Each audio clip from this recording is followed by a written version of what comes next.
Welcome back to another video. So how you can change or update your Windows PIN or password.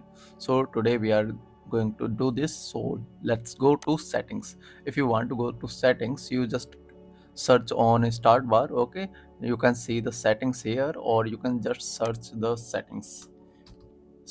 Okay, so just open the settings. When you open the settings, you can see here left hand side there is the option account option. Okay, when you click on accounts option, you can see the accounts detail. Okay, in Windows 11, and slide down little bit. When you slide down little bit, you can see here is the sign in option. Click on sign in option. When you click on sign in option, you have multiple way. Okay, here is the fingerprint. Okay, here is the password, pin or password.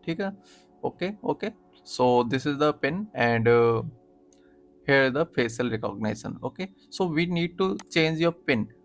If you want to change your pin, you can change here from here. Okay, you can change it and update it, and also you can remove it.